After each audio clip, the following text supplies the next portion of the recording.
পৃথিবীর সকল মুসলমান সবাই জানে নামাজ আল্লাহর হুকুম।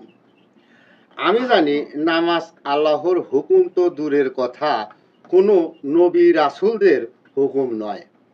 আপনি নামাজ পড়েন মোল্লাদের জাতির পিতা ইব্রাহিমের এবং তাহার পুত্র ইসমাইল এর জীবনী পড়ে দেখেন। সবাইকে মনের হিংসা দূর করতে বলেছেন। নূহ নবীর জীবন পড়ে দেখেন। মনের হিংসা এবং সমাজের গোঁড়ামিটা দূর করতে বলেছেন। মা মরিয়মের পুত্র ঈসা নবীর জীবনী পড়ে দেখেন। জ্ঞান বিস্তার করেছেন।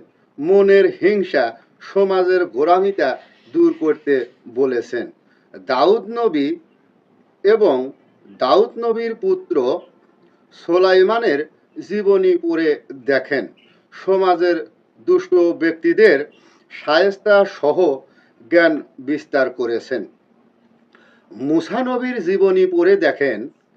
তুর পাহাড় থেকে জান্নাতি ফল আল্লাহ হতে কুড়িয়ে এনে সমাজের মানুষের নিকট বিনামূল্যে বিতরণ করেছেন।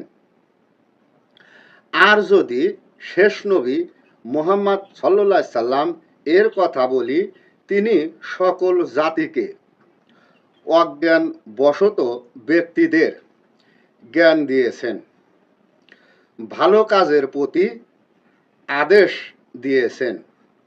সকল জাতিকে সেই জ্ঞান দিয়েছেন যেন সবাই সুখে শান্তিতে পৃথিবীতে বসবাস করতে পারি বা পারেন।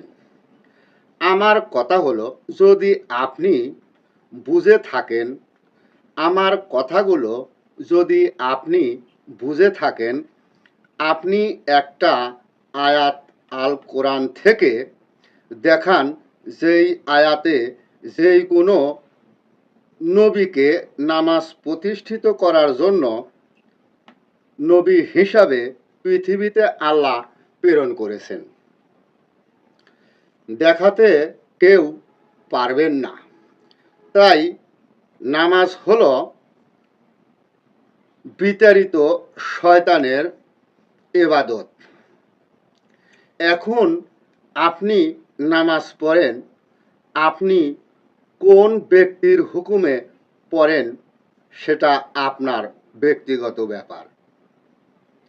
সবাইকে ধন্যবাদ।